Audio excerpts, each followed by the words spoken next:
먼저 예언서는 분량에 따라서 대예언서와 소예언서로 이렇게 나눠집니다. 그리고 여기에 다니엘서와 또 예레미야 예가가 포함되어서 총 17권의 예언서가 있습니다. 이 예언서를 이해하기 위해서 무엇보다 문서 예언자들, 그러니까 예언자의 말을 문서로 기록한 그룹이 있었던 예언자들의 활동 연대를 파악하는 것이 중요합니다.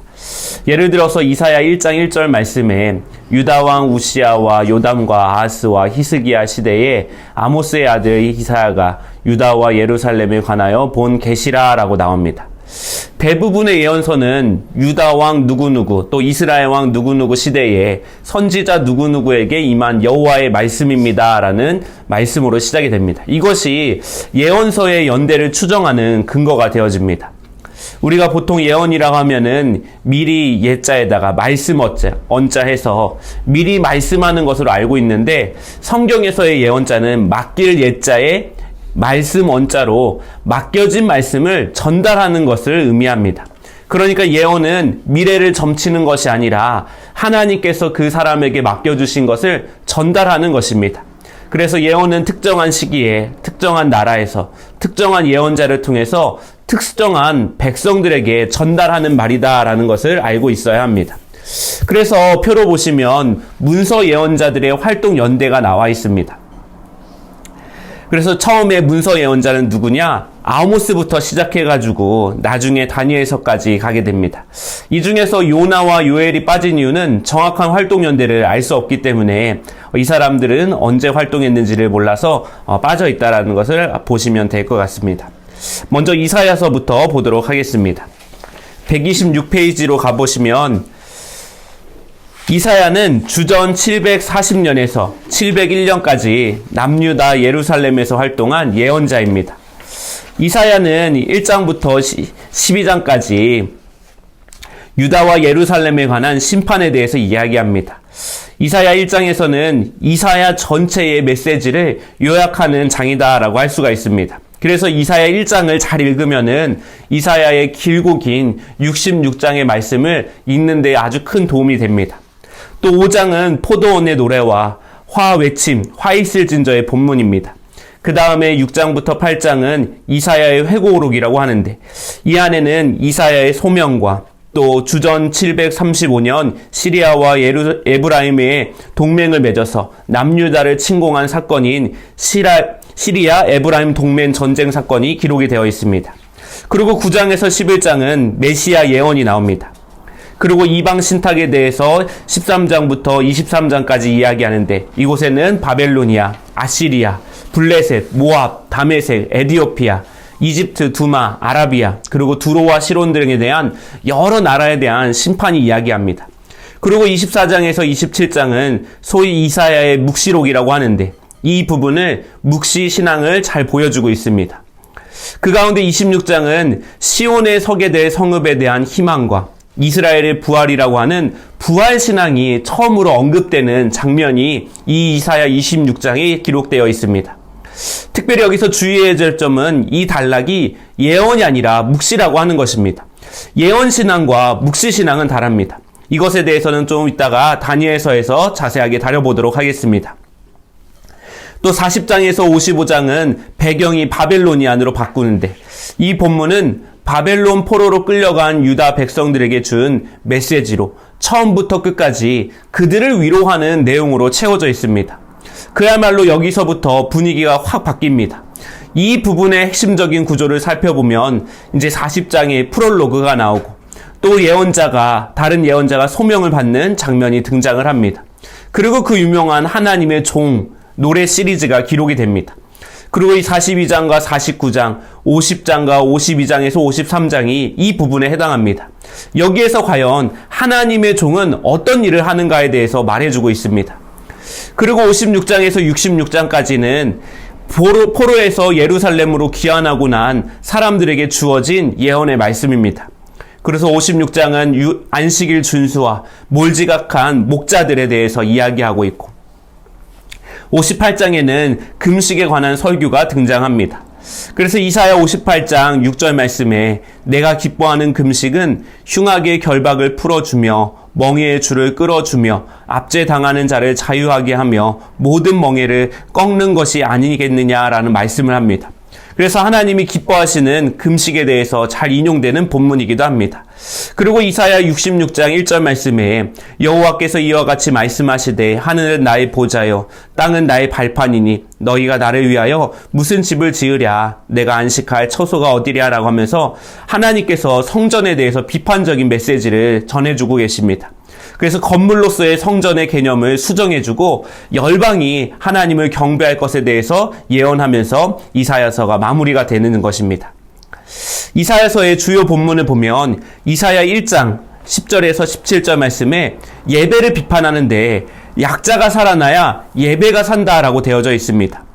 10절에 보니까 너희 소돔의 관원들아 여호와의 말씀을 들을지어다 너희 고모라의 백성아 우리 하나님의 법에 귀를 기울일지어다 라고 말합니다. 이사야의 예언은 초반부터 강렬합니다. 거의 욕설에 가까운 수준의 예언입니다. 여기서 너희는 유다와 예루살렘 사람들을 의미하는데 그런데 이들을 향해서 소돔의 관원, 고모라의 백성이라고 부릅니다. 이들은 모두 패역한 백성들이고 이미 심판을 받아서 흔적만 남아있는 유적지에 불과한 그런 사람들이었습니다. 예루살렘 입장에서는 이 사람들을 자신에게 비유한 것은 최악의 욕과 같았다라고 하는 것입니다. 11절에서 13절에 따르면 유다 백성들의 잘못이 무엇이냐? 온갖 재물을 가지고 와서 하나님께 제사를 드리지만 사실은 그저 마당만 밟고 지나간다. 그리고 그들이 하나님이 그들의 행위에 대해서 부담스러워 하실 뿐만 아니라 기분 나빠하신다라고 말씀합니다. 그리고 14절에서 15절은 하나님이 이들의 예배를 거부하신다라고 통보합니다. 그 이유가 무엇이냐? 그들의 손에 피가 묻었기 때문이다 라고 말합니다.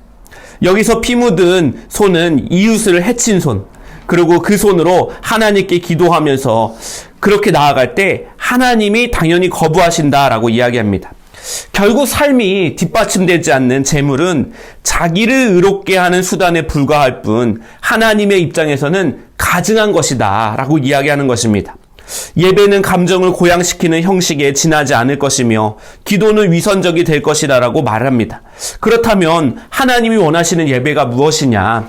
이사야 1장 16절에서 17절 말씀에 너희는 스스로 씻으며 스스로 깨끗하게 하여 내 목전에서 너희 악한 행실을 버리며 행악을 그치고 선행을 배우며 정의를 구하며 학대받는 자를 도와주며 고아를 위하여 신원하며 과부를 위하여 변호하라 하셨느니라 라고 말합니다. 사회적인 약자에 대한 돌봄과 구제 없이 드리는 예배는 아무리 정성스러운 예배를 드린다고 할지라도 그것이 오히려 하나님께 부담이 된다라고 말씀하고 있습니다. 이사야의 예배 비판은 예배 자체를 비판하는 것이 아니라 사회 정의를 도외시하고 종교 행사에 치중하는 것을 비판합니다. 그 당시 예배의 문제는 예배 부족이 아니라 정의가 부족했다라고 하는 것입니다. 즉 여기서 고아와 과부는 사회적인 약자들을 대표하는 대상인데 각 시대의 사회적 약자에 대한 돌봄과 구제, 즉 삶이 뒷받침되는 예배가 드려야지만 그것이 하나님이 기뻐 받으시는 예배다라고 하는 것입니다. 이사야 6장에 보면 이사야가 소명을 받는 장면이 등장을 합니다. 이 소명 기사에는 두 가지 패턴이 있습니다. 예레미야식 패턴과 이사야식 패턴이 있습니다. 예레미야식 패턴은 직접적으로 소명을 받고 그 다음에 부르심과 거절과 설득과 동행 약속을 통해서 이렇게 이야기하는 반면에 이사야의 패턴은 간접 소명을 통해서 내가 직접 자발적으로 하겠다라고 하는 것입니다.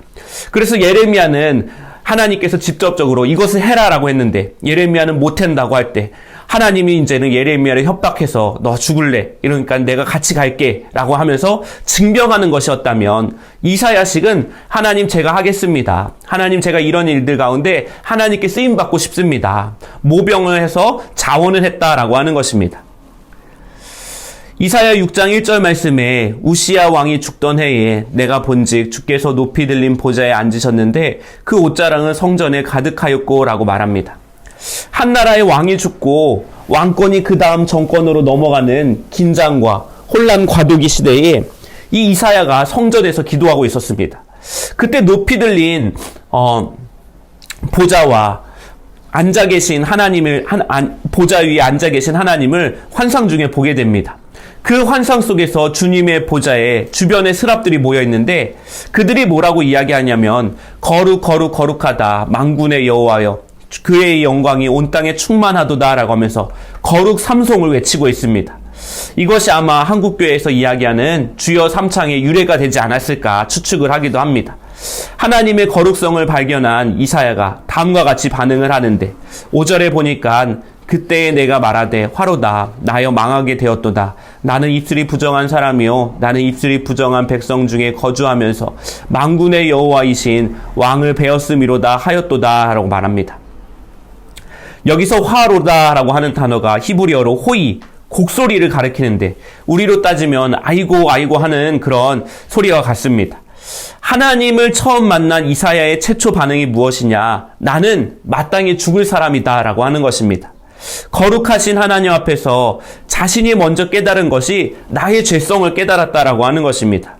그리고 6절에서 7절에 그때의 그 스랍 중에 하나가 부젓가락으로 제단에서 집은 핀 숯을 손에 가지고 내게로 날라와서 그것을 내 입술에 대며 이르되 보라 이것이 내 입에 닿았으니 내 악이 제하여졌고 내 죄가 사하여졌느니라 라고 말합니다. 제단에 핀 숯을 스랍들이 가져와서 이사야의 입을 정화해 줬습니다. 이사야는 하나님 앞에서 자신의 죄를 깨닫고 고백만 했을 뿐인데 하나님께서 스랍들을 통해서 그 죄를 다 없애주셨습니다. 이사야는 자신이 숯을 가지고 자신의 입에 갖다 댄 것이 아닙니다. 하나님의 명령에 따라 스랍들이 그 명령을 수행한 것입니다. 하나님은 인간은 하나님과의 만남을 통해서 하나님의 거룩함과 동시에 자신의 죄성을 깨닫게 됩니다. 여기서 놀라운 것은 죄를 깨닫고 그 순간 고백하는 사람에게 하나님께서 용서의 은혜를 베풀어 주신다라고 하는 것입니다. 인간에게는 죄를 없앨 수 있는 능력이 없습니다. 다만 그 죄를 깨닫고 고백하면 하나님이 죄를 용서해 주시고 제거해 주십니다. 이 은혜를 입은 이사야가 이렇게 고백을 합니다. 내가 또 주의 목소리를 들으니 주께서 이르시되 내가 누구를 보내며 누가 우리를 위하여 갈고 하시니 그때 내가 이르되 내가 여기 있나이다 나를 보내소서 하였더니 라고 말합니다. 하나님의 은혜를 경험한 이사야의 고백이 무엇이었느냐? 아무도 가지 않는 길에 나를 보내주시옵소서 하나님 제가 여기 있습니다 라고 하면서 자원했다라고 하는 것입니다. 그때 하나님께서 이사야에게 말씀하시는 것이 무엇이냐? 9절에서 10절 말씀에 가서 이 백성에게 이르기를 너희가 듣기는 들어도 깨닫지 못할 것이요 보기는 보아도 알지 못하리라 하여 이 백성의 마음을 둔하게 하며 그들의 귀가 막히고 그들의 눈이 감기게 하리라 염려하건대 그들이 눈으로 보고 귀로 듣고 마음으로 깨닫고 다시 돌아와 고침을 받을까 하노라 하시기로라고 말합니다. 하나님께서 이사야에게 주신 미션이 무엇이냐? 미션 임파서블이었다라고 하는 것입니다. 실패가 이미 결정된 사역을 주십니다. 실패가 전제되어 있는 사역을 이사야에게 하나님께서 부탁하시면서 너가 선포할 때에 그 음성을 듣고 백성들이 변화되기는커녕 더 완고해진다라고 하는 사실을 알면서도 하나님 말씀을 선포해야 된다라고 이야기합니다. 그럼에도 이사야는 하나님의 꿈을 이뤄드리기 위해 이 일에 헌신합니다. 사명자는 자신의 꿈을 이루는 사람이 아니라 하나님의 꿈과 하나님의 미래를 이뤄드리는 사람이다라는 것을 다시 한번 여기서 보게 되어집니다. 이사야 40장의 소명환상, 위로, 해방, 평탄에 대해서 한번 살펴보도록 하겠습니다. 이사야 40장부터는 또 다른 예언자가 소명을 받게 되는데 40장 1절에서 2절 말씀에 너희의 하나님이 이르시되 너희는 위로하라 내 백성을 위로하라 너희는 예루살렘의 마음에 닿도록 말하여 그것에게 외치라 그 노역의 때는 끝났고 그 죄악이 사함을 받았느니라 그의 모든 죄로 말미암아 여호와의 손에서 벌을 패나 받았느니라 할지니라 하시니라 라고 말합니다. 하나님께서 천상의 존재들에게 내 백성을 위로하라 내 백성을 위로하라 라고 이야기하십니다. 이사야 40장부터의 배경은 아까도 말씀드렸다시피 유다가 멸망하고 이제 바벨론의 포로로 끌려간 이 절망에 빠진 유다 백성들을 향한 위로입니다. 특별히 위로하다라고 하는 말이 반복되는 것은 하나님의 절박한 심정을 나타내는 것입니다. 당시 이스라엘 백성들은 이미 포로로 끌려온 지 수십 년이 흘렀기 때문에 하나님에 대한 기대보다는 실망이 가득했습니다. 이런 절망에서 하나님이 점점 잊어지고 있었습니다. 그래서 하나님은 이들을 흔들어서 깨워야 했습니다. 그래서 하나님은 천사들에게 가서 내 백성을 위로하라 라고 다그치십니다. 우리는 이사야 40장을 통해서 이사야의 세 가지 사역을 볼 수가 있습니다. 첫째는 이 백성을 위하여 위로하는 위로 사역입니다. 둘째는 해방 선포 사역입니다. 죗값을 치렀다라고 하는 하나님의 말씀을 선포하는 것입니다. 셋째는 평탄 사역입니다. 3절에서 5절 말씀에 외치는 자의 소리여 이르되 너희는 광야에서 여호와의 길을 예비하라. 사막에서 우리 하나님의 대로를 평탄하게 하라. 골짜기마다 도두어지며 산마다 언덕마다 낮아지며 고르지 아니한 곳이 평탄하게 되며 험한 곳이 평지가 될 것이요 여호와의 영광이 나타나고 모든 육체가 그것을 함께 보리라. 이는 여호와의 입이 말씀하셨느니라 라고 하면서 광야의 길을 닫고 높은 산을 낮추고 패여있는 골짜기를 메워주며 고르지 못한 곳을 평탄하게 하는 것이다 라고 말합니다. 특별히 여기서 평탄하게 하는 것은 이스라엘 백성들이 포로로 돌아오는 상황을 가정하고 있습니다. 이스라엘 백성들이 예루살렘에서 바벨론까지 약 3개월을 도보로 이동하여 걸어가는 거리인데 포로로 끌려갈 때 많은 사람들이 이동하기 때문에 직선거리가 아니라 북쪽의 초승달 모양의 지역의 거리를 걸어가게 됩니다. 그래서 다시 돌아오는 길도 이 길을 통해서 돌아와야 합니다. 그런데 이사야는 환상을 통해 포로로 끌려갔을 때 이 경유했던 초승달 지역이 아니라 광야를 통해 지름길로 돌아오는 환상을 보게 됩니다. 일명 시온의 대로가 열리는 환상이다라고 하는 것입니다. 이곳에는 물도 없고 사막 지역이기 때문에 이 길로는 도저히 갈 수가 없었습니다. 하나님께서는 하지만 이곳에 길을 내시고 물을 흐르게 하셔서 포로된 자들을 이 길로 빨리 돌아오게 하시겠다라고 약속을 하십니다. 이사야 43장 19절에서 20절 말씀에 보라 내가 새 일을 행하리니 이제 나타낼 것이라 너희가 그것을 알지 못하겠느냐 반드시 내가 광야의 길을 사막에 강을 내리니 장차 들짐승 곧 승냥이와 타조도 나를 존경할 것은 내가 광야의 물을 사막의 강을 내어 내 백성 내가 택한 자에게 마시게 할 것임이니라 라고 말합니다. 포로로 끌려갔던 이스라엘 백성들이 이 기적의 길인 시온의 대로로 돌아오는 것을 볼 때 주변에 있었던 이방 백성들이 박수를 치면서 너희의 하나님을 찬양하게 될 것이다 라고 말합니다.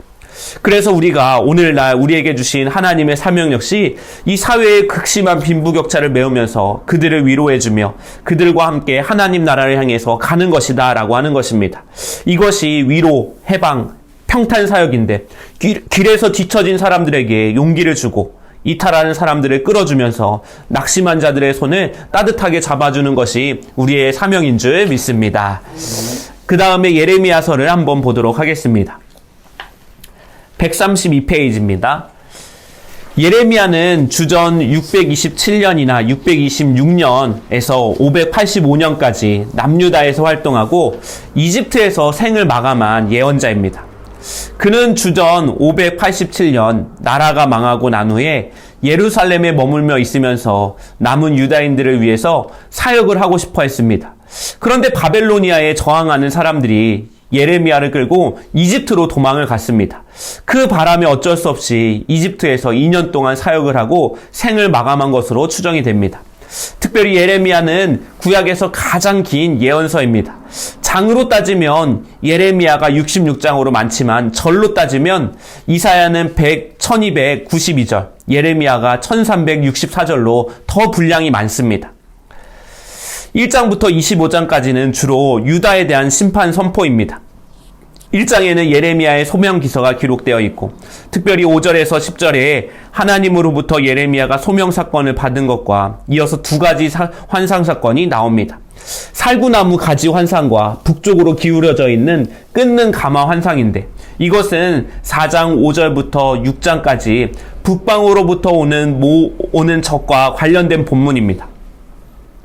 이스라엘은 동쪽에 있는 나라 메소포타미아 지역으로 끌려갈 때마다 항상 북쪽 초승달 지역으로 돌아가야만 했습니다. 또한 적들이 침공할 때도 북쪽으로부터 기울어져 있는 끓는 가마에 대한 환상도 북쪽으로 오는 적들을 뜻합니다. 그래서 여기서 말하는 북방의 적이 바로 바벨론이다라고 하는 것을 나중에 알게 됩니다. 7장은 성전 설교의 내용이고 26장도 성전 설교의 결과입니다. 예레미야는 7장에서 설교를 한 것 때문에 26장에서 큰 어려움을 겪게 됩니다. 7장의 설교 내용이 유다 백성들에게 충격적이었기 때문입니다. 그 설교의 내용이 무엇이었느냐? 하나님이 영원히 임재하신다고 계신다고 철석같이 믿고 있었던 예루살렘 성전이 파괴될 것이라고 하는 내용이었기 때문입니다. 백성들은 이것을 듣고 가만히 있을 수가 없었습니다. 그래서 예레미야를 죽이려고 했고, 하지만 이때 사반의 아들 아이감의 도움으로 예레미야가 간신히 살아나게 됩니다. 그 다음에 예레미야의 6개의 탄원이 나옵니다. 이 탄원들은 예레미야의 고백이라고도 부르는데, 예레미야가 하나님 앞에 와서 허심탄회하게 자신이 품고 있는 모든 감정들을 다 털어놓았기 때문에 예레미야의 고백이다라고 불려집니다. 21장에서 23장은 유다 왕조에 대한 말씀이고, 여기서 유다 왕들이 일일이 열거가 되면서 대부분 그 왕들의 잘못을 고발하고 그들에게 심판을 선포를 합니다. 그리고 23장 9절에서 20절은 소위 거짓 예언자들에 대한 말씀입니다. 여기서 거짓 예언자에 대한 이야기가 자세하게 설명하고 오늘날 우리에게 필요한 분별에 대해서도 이야기해주고 있습니다. 24장은 무화과 두 광주리의 환상으로 썩은 무화과와 좋은 무화과 이야기가 나옵니다. 하나님은 바벨론으로 포로로 끌려간 사람들을 좋은 무화과로 이야기하시고, 그리고 유다 땅에 남아있는 사람들을 썩은 무화과라고 하십니다. 예레미야는 그동안 심판의 메시지만 선포했는데, 여기서는 포로로 끌려간 사람들은 이미 심판을 받았으므로 구원이 선포되고, 아직 남은 자들에게는 심판이 이루어지지 않았으므로 여전히 심판을 받아야 한다라고 선포를 하고 있습니다. 27장에서 28장은 거짓 예언자들의 갈등을 다룬 내용입니다. 여기서 예레미야와 거짓 예언자 하냐냐의 갈등이 기록되어 있습니다. 29장에서는 바벨론으로 끌려간 사람들, 즉 디아스포라에게 예레미야가 보낸 최초의 편지입니다. 이 편지는 오늘날 전 세계에 흩어져 있는 유대인들이 하나님의 뜻이라고 믿고 있는 편지이기도 합니다. 30장에서 31장은 소위 에브라임에 대한 위로의 소책자라고 하는데, 에브라임은 북왕국을 가리키는 표현인데, 북왕국은 이미 멸망했지만 남아있는 북왕국 사람들에게 위로의 메시지가 주어집니다. 또 31장 31절부터 34절에서는 새 언약이 나오는데, 이 새 언약이 나중에 신약성경에 뉴 테스터먼트라고 발전이 되어집니다. 36장에서는 이제 예레미야의 말씀을 바룩이 받아 쓴 두루마리와 그 두루마리의 운명에 대해서 기록을 하고 있습니다. 예레미야는 하나님의 말씀을 바룩에게 받아 적게 하고 그 받아 적은 것을 낭독하게 합니다. 그 두루마리의 내용을 들은 고관들은 너무 충격적이어서 그것을 왕에게 가져갔습니다. 당시 여호야김 왕은 그것을 듣고 소도로 잘라서 불태워버렸습니다. 그리고 이것을 쓴 바룩과 이것을 처음으로 발설한 예레미야를 잡아들이라고 명령합니다. 그래서 이 둘이 도망하게 됩니다. 그리고 첫 번째 두루마리가 소실된 다음에 그 다음에 예레미야에게 다시 말씀하시고 다시 바룩이 받아서서 개정 중보판이 나오는 것을 보게 됩니다. 이러한 과정은 예언서가 어떻게 형성되는지 잘 알려주는 귀한 자료가 됩니다. 37장에서 44장은 예레미야의 순환사가 나오고 46장부터 51장은 이방 나라들의 예언, 그리고 52장은 예루살렘 환납과 바벨로니아 포로에 대한 기록으로 나오면서 부록에 대한 말씀으로 끝이 나게 됩니다. 예레미야서의 주요 본문들을 한번 살펴보도록 하겠습니다. 자, 앞서 말씀드렸다시피 예레미야 1장에서도 예레미야가 이제 소명을 받게 되는데, 예레미야의 소명 기사에는 4가지 단계가 있습니다. 첫째는 부르심, 그리고 거절, 하나님의 설득, 하나님의 동행 약속이 주어져 있습니다. 하나님은 예레미야가 태어나기 전부터 그를 선택하셨다라고 말씀합니다. 그는 태어남과 동시에 여러 나라의 선지자, 열방의 선지자라고 하는 소명을 받았습니다. 그러나 예레미야는 이 사실을 나중에 알게 됐습니다. 그래서 여기서 말하는 여러 나라는 유다뿐만 아니라 열방까지를 포함하고 있는 말로 예레미야가 열방의 선지자라고 하는 사실이 굉장히 중요합니다. 당시 거짓 선지자들은 오로지 유다만 생각을 해서 자신들의 이익을 꾀하는 자들이었습니다. 그런데 예레미야는 유다와 더불어 이방 나라까지 모두 포함하여서 생각을 하고 그것을 하나님의 말씀으로 전했기 때문에 바벨론에 대한 그들의 이해도 그들과 달랐다라고 하는 것입니다. 예레미야는 열방의 관점에서 볼 때 이 바벨론이 하나님께서 사용하시는 심판의 막대기다라고 생각을 했습니다. 거짓 선지자들처럼 단순히 바벨론이 우리의 적대 국가다, 적그리스도다 이런 이야기를 하는 것이 아니라 하나님의 도구로 여겼다라고 하는 것입니다. 그래서 예레미야는 다른 선지자들의 많은 공격을 받아서 고립이 되었습니다. 우리의 신앙도 나에게 초점을 맞추면 우리 나라, 우리 교회, 우리 가정만 생각합니다. 하지만 하나님은 열방을 품고 계십니다. 나라고 하는 편협한 시각을 벗어나서 하나님의 관점에서 이 세상과 세계를 이해하는 것이 성숙한 신앙이다라고 하는 것입니다. 6절에 예레미야가 하나님께 저 못하겠습니다라고 거절을 합니다. 아직 준비가 안 됐다라고 이야기합니다. 구체적으로 자신의 나이가 아직 너무 어리다라고 이야기합니다. 그런데 하나님은 이때가 하나님이 쓰시기에 합당한 적기다라고 말씀하십니다. 하나님은 준비가 되어서 이제 뭐든지 맡겨주시면 제가 다 해내겠습니다라고 하는 사람보다 하나님 저는 아직도 많이 부족합니다. 이 고백하는 사람을 먼저 사용하신다라고 하는 것입니다. 7절에 예레미야는 제가 말한 것을 사람들이 듣겠습니까? 라고 묻습니다. 그러자 하나님이 누가 들으라고 너를 보내는 것이 아니다 라고 말합니다. 예언자의 임무는 청중이 듣든지 아니 듣든지 그저 하나님께서 말하라고 하신 것을 선포하는 사람입니다. 하나님은 우리가 사명을 감당할 때 결과를 묻지 않으십니다. 하나님이 가라고 하시는 곳에 내가 제대로 갔는지, 하나님이 명하신 것들을 제대로 전했는지, 하나님 뜻대로 했는지만 물으신다라고 하는 것입니다. 숫자의 많고 적음에 대한 책임은 하나님이 다 책임지시는 것입니다. 그래서 예언자에게는 메시지의 호응도보다 메시지의 정확도가 더 중요하다라고 하는 것입니다. 8절에서 하나님은 예레미야에게 함께 하시겠다라고 약속해 주십니다. 두렵고 떨리는 일일지라도 하나님이 동행해 주신다라고 하는 든든한 약속을 붙잡고 나아가라라고 말합니다. 그래서 하나님께서 9절에 여호와께서 그의 손을 내밀어 그의 입에 대시며 여호와께서 내게 이르시되 보라 내가 내 말을 내 입에 두었도다 라고 말합니다. 이제 예레미야는 나의 말이 아니라 하나님의 말을 전하는 사람이 되어졌습니다. 자, 하나님의 백성은 자신의 말에 도취되어서 안 되고 하나님 말씀으로 충만해야 된다라고 하는 것입니다. 그리고 하나님의 메시지를 자신의 삶을 담아서 전달해야 됩니다. 내 삶이 거룩한 성소가 되게 해야 됩니다. 그래야 하나님이 거하시고 하나님이 동행하시며 하나님이 역사하신다라고 하는 것입니다. 사명이 있으면 지금 내가 서 있는 이곳이 탈출해야 될 이집트 땅이 아니라 정착해야 할 약속의 땅임을 알게 됩니다. 내 감정과 인간적인 눈으로는 반드시 도망쳐 나와야 하지만 믿음의 눈으로 보면은 그 땅은 탈출의 자리가 아니라 소망의 자리가 되어진다라고 하는 것입니다. 그래서 하나님은 지금도 내가 너를 여러 나라의 선지자로 세워놓으라라고 말씀하여 주시는 것입니다. 예레미야 8장에 보면 예레미야의 눈물, 공감의 영성에 대해서 등장합니다. 특별히 이 부분에서는 다른 본문들과 볼 수 없는 독특한 점이 있습니다. 바로 서로 다른 곳에서 들려오는 탄식들이 한 곳에 모여 있다라는 점입니다. 8장 18절에서 19절 말씀에 슬프다 나의 근심이여 어떻게 위로를 받을 수 있을까 내 마음이 병들었도다. 딸 내 백성의 심히 먼 땅에서 부르짖는 소리로다.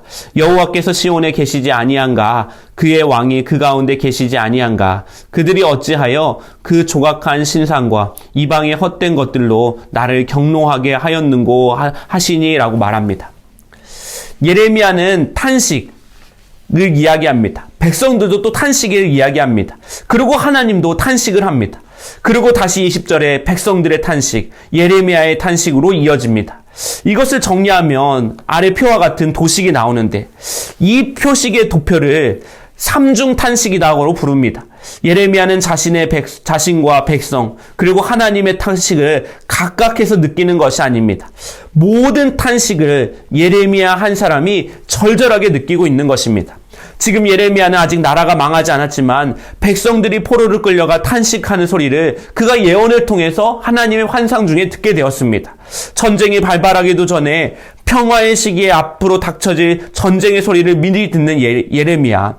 그의 귀에게만 아주 크게 들리는 소리를 그는 전하지 않을 수가 없었다라고 하는 것입니다. 그래서 백성에게 곧 전쟁이 일어날 것이다 라고 외칠 수밖에 없었습니다. 그의 마음이 어땠는가? 그래서 4장 19절 말씀에 슬프고 아프다. 내 마음속이 아프고 내 마음이 답답하여 잠잠할 수 없으니 이는 나의 심령이 나팔소리와 전쟁의 경보를 들음이로다 라고 말합니다. 전쟁터에 끌려가는 절규의 소리까지 들으니 마음이 슬프고 심히 고통스러웠다라고 하는 것입니다. 예레미야는 하나님의 마음과 백성의 마음 모두를 아울러서 느끼는 이중 공감의 상태입니다. 신앙인이라면 예레미야와 같은 공감 영성에 대해서 배워야 한다라고 하는 것입니다. 하나님이 아파하시는 곳에 나도 그들과 함께 아파하고 고통스러워하는 사람들의 울부짖음을 가지고 하나님 앞에 가서 탄원할 수 있어야 한다라고 하는 것입니다. 아브라함 헤셀이라고 하는 사람이 이런 말을 했습니다. 예언자들의 예언자됨은 미래를 내다보는 데 있지 않고 지금 여기에서 하나님의 열정을 꿰뚫어 보는 데 있다. 스토아학파 성인들에게는 냉정이 이성적 상태라고 한다면 예언자에게는 공감이 이성적 상태다라고 말하였습니다.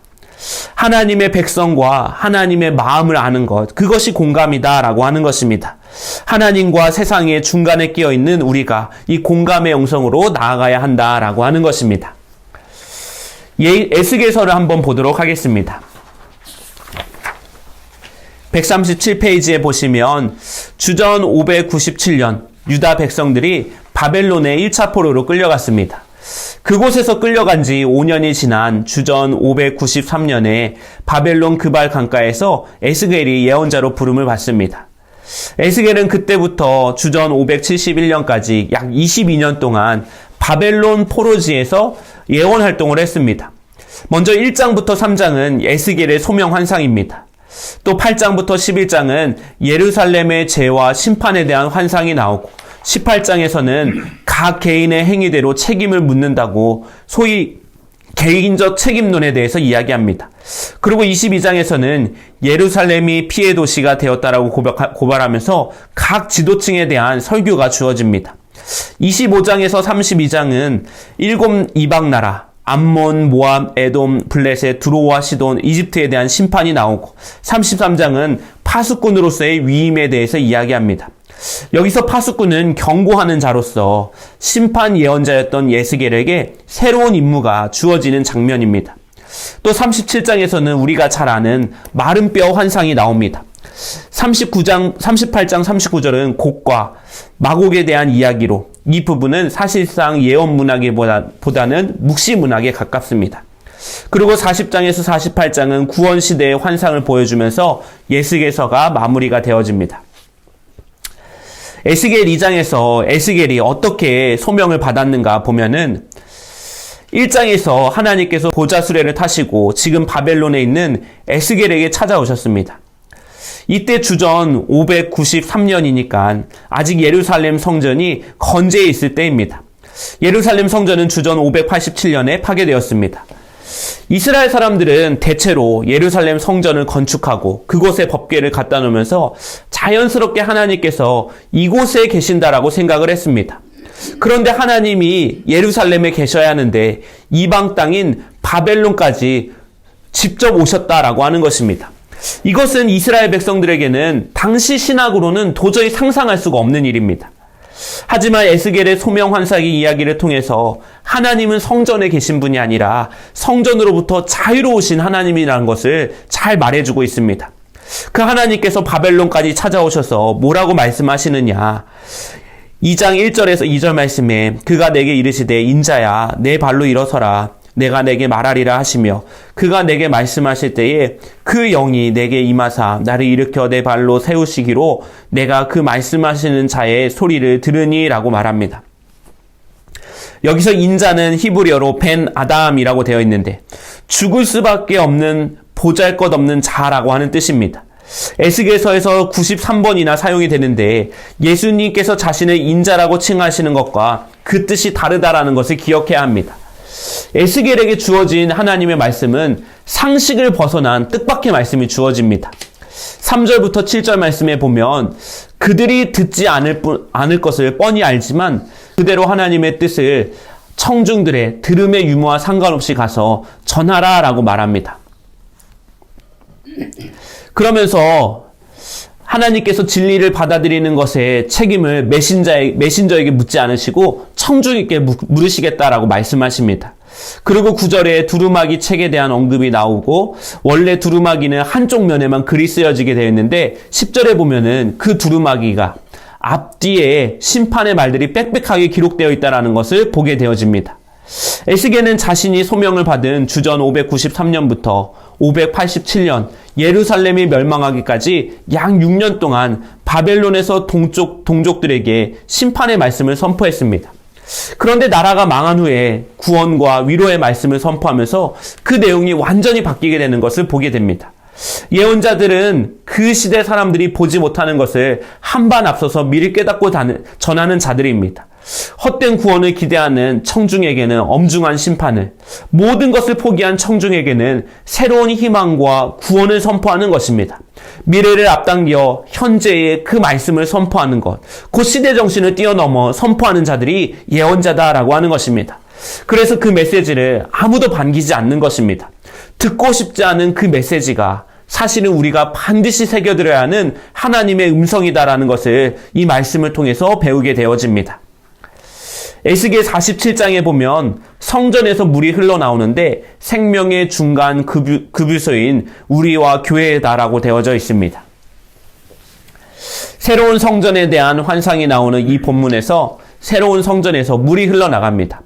여기서 천척이라고 하는 것은 대략 500m 정도 되는데 에스겔이 500m를 갔더니 물이 발목까지 차올랐고 500m를 더 갔더니 무릎까지 차올랐고 그 다음에 허리, 마지막에는 물이 가득 찼다라고 이야기합니다. 이 환상은 성전에서 물이 나오기 시작하여서 점점 물이 차올라서 나중에는 발목에서 헤엄쳐야 할 물이까지 불어나는 것을 보게 됩니다. 마지막 물의 수위는 인간의 의지로 감당할 수 없는 범위를 넘어섭니다. 그리고 47장에서 말하는 물은 성전 안에서 흘러나오는 생수를 뜻합니다. 생수가 흘러나와서 차고 넘친다라고 하는 것은 성령에 충만한 상태다라고 해석을 할 수가 있습니다. 그리고 하나님께서 이 환상의 의미를 에스겔에게 설명을 해주십니다. 8절은 물이 흐르는 방향을 보여주고 있는데 물이 동쪽 아라바 사해 쪽으로부터 흐릅니다. 사해는 아주 염도가 높은 그 소금 바다였기 때문에 생명차가 살 수 없는 죽은 장소와 마찬가지였던 곳입니다. 그런데 성전에서 흘러나오는 물이 죽음의 바다로 들어가서 그 바다를 살리고 있다라고 하는 것입니다. 또 10절의 큰 바다는 지중해를 가리킵니다. 지중해의 많은 물고기와 같이 사해에도 엄청난 물고기들이 몰려올 것이다 라고 말합니다. 다시 말해서 성전에서 나오는 생명수가 사해로 흘러 들어가서 죽은 바다를 소생시켜 다시 각종 생명체가 살아나게 하므로 지중해와 같이 많은 물고기들이 가득 차게 될 것이다 라고 말합니다. 또 11절에 사해의 늪과 웅덩이 물은 되살아나지 않은 채 소금을 얻을 수 있도록 남아있다 라고 말합니다. 이 소금은 희생 제물을 포함해서 음식을 보관하거나 양념을 하는데 필수적이었기 때문에 소금을 얻을 수 있는 이 장소는 남겨두었다라고 하는 것입니다. 또 12절에는 먹는 실과와 약재료가 나오는데 하나님의 축복을 묘사합니다. 그런데 왜 생명수가 동쪽으로 흐르고 있을까요? 그리고 왜 사해로 흘러갈까요? 이것은 곰곰이 생각해 볼 문제입니다. 사해는 약 해발 마이너스 450m의 위치에 있어서 이 세상에서 가장 낮은 바다로 알려져 있습니다. 그래서 죽음의 바다라고 불려지는 것입니다. 물은 가장 낮은 곳으로 흐르는 법칙이 있습니다. 가장 낮은 위치에 있는 사해가 동쪽에 있고 성전은 서쪽에 있기 때문에 물은 동쪽으로 흐르게 된다라고 하는 것입니다. 죽음의 바다가 생명수가 되어서 바다를 소생시킵니다. 죽음의 바다를 생명의 바다로 바꾸는 것, 그것이 하나님의 성전이 존재하는 목적이다라고 하는 것입니다. 하나님의 성전이 세상보다 위에 있다라는 것을 기억하면서 그 세상의 죽음을 살리는 곳으로 이 교회가 쓰임받아야 한다라고 하는 것입니다. 그래서 교회는 하나님의 보좌로부터 흘러나오는 생명수를 받아서 이 죽음이 지배하는 세상으로 흘려보내는 중간 급유소가 되어야 한다라고 하는 것입니다. 먼저 우리가 성령 충만해져야 되고 그 성령 충만함이 세상을 향해 나갈 때 에스겔이 본 환상처럼 죽은 바다가 살아나는 귀한 역사가 있을 줄 믿습니다. 그 다음에 다니엘서를 한번 보도록 하겠습니다. 다니엘서는 주전 6세기에서 7세기에 걸쳐 살았던 다니엘의 신앙 무용담과 그가 받은 환상과 묵시로 구성이 되어져 있습니다. 다니엘서는 두 부분으로 명확하게 구분이 되어집니다.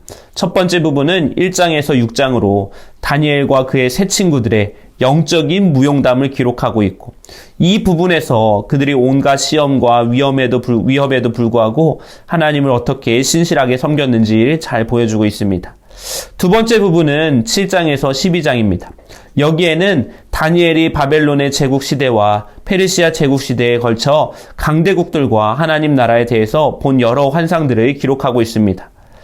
1장에서 6장이 교과서적인 승리주의를 신앙을 노래하고 있다면 7장에서 12장은 악의 제국에 맞서는 성도들의 저항과 그 과정에서 맛보는 패배, 쇠락, 극한 고난을 이야기하고 있습니다. 또한 1장에서 6장은 다니엘에 관한 이야기로 3인칭으로 쓰여져 있는데 17장부터 12장은 다니엘에 의한 이야기로 1인칭으로 쓰여져 있는 것이 구별되어져 있습니다. 그리고 1장에서 6장은 역사적인 배경이 주전 605년인 경이었고 7장에서 12장은 주전 4세기 헬라 제국 알렉산더 대왕이 죽고 난 이후에 시리아의 셀류쿠스 왕국의 안티오커스 에피파네스 4세가 유대인들을 박해한 것을 저항하여 일어난 유다 마카베오 항쟁, 그 배경에서 읽는 것이 가장 이 본문의 이야기에 좋은 적합한 배경이다라고 할 수가 있습니다. 다니엘서의 주요 본문은 다니엘서 12장에 1장에서 4절에 부활과 영생신앙에 대해서 이야기합니다. 다니엘서 12장 1절에서 4절의 내용을 이해하기 위해서는 이 부분이 기록된 역사적인 배경을 알아야 됩니다. 문서 예언자들의 활동 연대들을 살펴볼 때 주전 333년 알렉산더 대왕이 등장합니다. 이 기점을 기준으로 주전 333년에서 64년을 그리스 헬라의 통치 시기라고 불려지는데, 그 사이에 주전 164년에 예루살렘 성전을 탈환하고 성전을 다시 정화하는 사건이 있었습니다. 알렉산더의 죽음 이후에 4명의 장수가 헬라 제국을 분할 통치했습니다. 그 중에서 메소포타미아 지역을 지배했던 셀류코스 왕조에 이집트를 지배했던 프톨레미오스 왕조는 팔레스타인 지역을 직접적으로 관련하면서 다스렸습니다. 이 제국의 분열 초반에는 이 시리아 팔레스타인 지역을 이집트의 레미오스 왕조가 지배를 했는데 주전 198년 시리아의 셀류코스 왕조에게 지배권이 넘어갑니다. 또 주전 167년에 이 지역을 다스린 안티오커스 에피파네스 4세는 대대적인 유대교 탄압을 시작합니다. 자신이 통치하는 지역을 헬레니즘으로 통일하기 위해 헤브라이즘을 박멸하려고 합니다. 그래서 히브리 사상의 핵심인 여호와 신앙을 모조리 없애고자 했습니다. 이 내용이 외경에서 기록되어 있는 것을 보게 되는데, 그 내용이 마카베오서 상서에 기록이 되어 있는 것을 보게 됩니다. 마카베오상 1장 41절에 보면은 그 후 안티오커스 왕은 온 왕국에 영을 내려 모든 사람은 자기 관습을 버리고 한 국민이 되어야 한다고 했다라고 말합니다. 이 표현은 제우스를 가장 높은 신으로 섬기겠다라고 이야기하는 것입니다. 이것을 거부했던 유대인들이 이 왕이 결코 가만히 둘 수 없어서 10가지 칙령을 내립니다. 그 중에서 셋째 칙령이 안식일을 지키지 말 것, 또 7번째 칙령이 할례를 행하지 말 것, 9번째 칙령이 율법을 버릴 것입니다. 그러니까 하나님을 믿지 말라라고 그냥 얘기한 것입니다. 이때 유대인들은 자신의 신앙을 지키기 위해서 순교를 마다하지 않습니다. 마카베오상 1장 62절에서 63절에 그러나 이에 꺾이지 않고 부정한 것을 먹지 않기로 굳게 결심한 이스라엘 사람들도 많았다. 그들은 부정한 음식을 먹어서 몸을 더럽히거나 거룩한 계약을 모독하더니 차라리 죽음을 달게 받기로 결심하였고 사실 그들은 그렇게 죽어갔다라고 말합니다. 그러고 나서 나중에 마카베오 하에 보면은 7장에 한 어머니와 7 아들의 순교 이야기가 나옵니다. 내용인즉슨 7명의 아들이 안티오커스에게 끌려가 하나님을 저주하라라고 강요를 당하는데 이 아들들이 거부를 합니다. 그랬더니 아들들 6명을 모두 잔인하게 처형해버리고 그리고 마지막 남은 아들에게 안티오커스가 회유를 합니다. 하나님을 저주하면 너에게 높은 관직을 주겠다. 이때 그의 어머니가 막내 아들에게 놀라운 말을 합니다. 하나님께서 무엇인가를 가지고 이 모든 것을 만들었다고 생각하지 말아라. 그러면 하나님의 자비로 내가 너의 형들과 다시 맞이하게 될 것이다 라고 말합니다. 어머니가 놀라운 고백을 하는데 하나님께서 아무것도 없는 것에서 모든 것을 만드셨다라고 말하면서 무에서부터 유를 창조하셨다는 개념을 이야기합니다. 그리고 우리를 다시 살릴 것이다 라고 말합니다. 이때까지만 해도 이스라엘 백성들은 부활과 영생에 대한 확실한 개념이 없었는데 그래서 영생에 대한 희망이 없었기 때문에 죽음은 늘 두려움 그 자체였습니다. 그런데 어머니는 이 당시의 개념을 뛰어넘어서 많은 사람들이 하나님을 믿는다는 이유로 수없이 죽어갔고 영생과 부활의 개념도 없었기 때문에 그들이 받는 박해가 너무나 끔찍한 것이었는데 이 땅에서의 삶이 전부가 아니다. 이 땅 너머에 새로운 세계가 있다라고 하면서 부활과 영생에 대해서 이야기하는 것입니다. 이런 배경에서 다니엘서 12장 2절 말씀도 이렇게 되어져 있습니다. 땅의 티끌 가운데서 자는 자 중에 많은 사람이 깨어나 영생을 받는 자도 있겠고 수치를 당하여서 영원히 부끄러움을 당할 자도 있을 것이며 라고 말하면서 이 본문이 개인의 부활에 대해서 최초로 성경에서 언급하는 말씀이다 라고 하는 것입니다. 하나님 앞에서 신실함을 지킨 사람들은 부활의 영광에 합류할 것이고 하나님을 배신한 사람들은 부활은 하되 영원히 부끄럽게 될 것이라 라고 말합니다. 그래서 이 부활과 영생의 신앙을 가졌던 다니엘의 세 친구도 이렇게 고백을 하는 것입니다. 우리가 섬기는 하나님이 계시다면 우리를 맹렬히 타는 풀무불 가운데에서 능히 건져내시겠고 왕의 손에서도 건져내시리이다. 그렇게 아니하실지라도 라고 말합니다. 연대기 순으로 따지면 구약 성경의 거의 끝자락에 온 다니엘서는 부활과 영생의 신앙 고백으로 가득 채워져 있는 성경입니다. 이 신앙을 가진 사람들이 세상을 어떻게 살아갈 수 있는지 아주 잘 보여주고 있습니다. 오늘 저와 여러분의 삶에도 이 부활 신앙을 가지고 날마다 세상을 담대하게 이기며 살아가시기를 주님의 이름으로 축원합니다.